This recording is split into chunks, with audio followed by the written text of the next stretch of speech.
आज Doubtnut app download करें। Doubtnut पर अपने सभी गणित, रसायन विज्ञान, भौतिक विज्ञान और जीव विज्ञान के डाउट्स का करो सफाया। बस प्रश्न की फोटो खींचो, एक ही प्रश्न को क्रॉप करो और तुरंत वीडियो सोल्यूशन पाओ। अभी डाउनलोड करें। हेलो दोस्तों, देखिए हमें क्वेश्चन क्या दिया हुआ है। P की कार्य क्षमता Q से 3 गुनी है। इसलिए P किसी काम को Q की तुलना में 48 दिन पहले कर लेता है।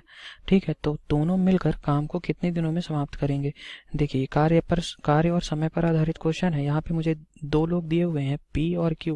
इनके कार्य क्षमता का अनुपात मुझे दे रखा है, कार्य क्षमता दे रखा है। तो देखिए कार्य क्षमता क्या बोल रखा है कि P की Q से 3 गुनी है। मैंने माना कि P Q की कितनी है, 1, तो P की कितनी हो जाएगी, 3। ठीक है, क्योंकि 3 गुनी थी तो मैं बोल सकता हूँ P और Q की कार्य क्षमताओं में अनुपात कितना है, 3:1 है।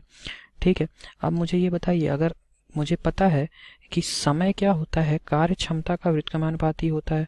ठीक है, समय व्युत्क्रमानुपाती होता है कार्य क्षमता का। कार्य क्षमता है क्या, कार्य क्षमता है कि एक दिन में कोई व्यक्ति कितना काम करता है, प्रतिदिन किया गया कार्य कार्य क्षमता कहलाती है। इसी को एफिशिएंसी भी बोलते हैं।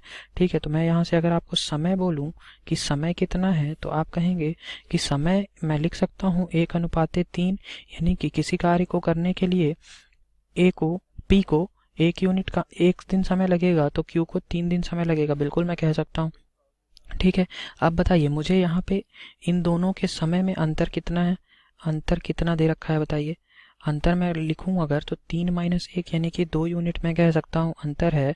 और मुझे ये दे रखा है कि P 48 दिन पहले समाप्त कर लेता है काम को, यानी कि 2 यूनिट बराबर 48 दिन आ जाएंगे। ठीक है, 48 दिन यानी कि 1 यूनिट बराबर मैं क्या बोल सकता हूँ कि 24 दिन आ जाएंगे। ठीक है, 24 दिन आ गए। अब ये 24 दिन जो हैं, ये बताइए अगर मैं यहाँ से वास्तविक समय निकालूं कि P और Q इस काम को करने में वास्तविक समय कितना लेते हैं, ये निकाल लूं, तो मैं बहुत आसानी से इस क्वेश्चन को कर सकता हूं।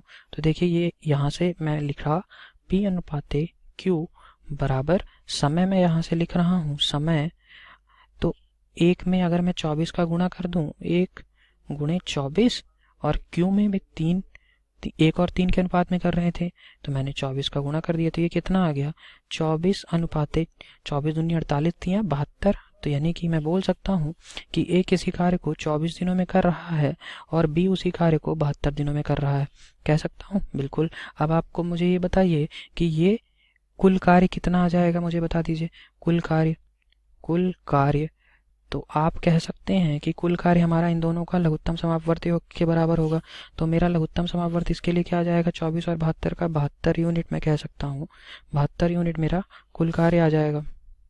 तो देखिए मेरा कुल कार्य अगर आ गया, अब मैं आपसे ये कहूँ कि आप P और Q का एक दिन में किया गया कार्य बता दीजिए, तो आप आसानी से निकाल देंगे। 72/24 कर दूंगा तो P का एक दिन का कार्य आ जाएगा, यानी कि 3 यूनिट प्रतिदिन।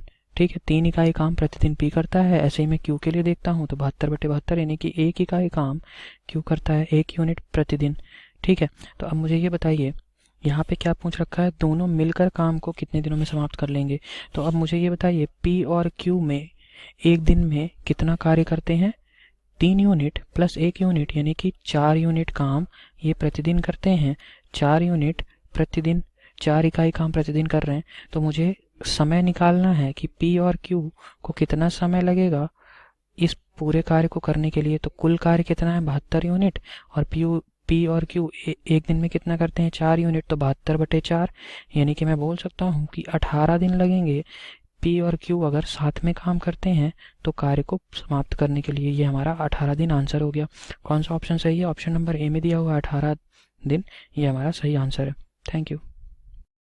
कक्षा 6 से 12वीं से लेकर नीट, IIT, JEE वो एडवांस के लेवल तक 1 करोड़ से ज्यादा छात्रों का भरोसा।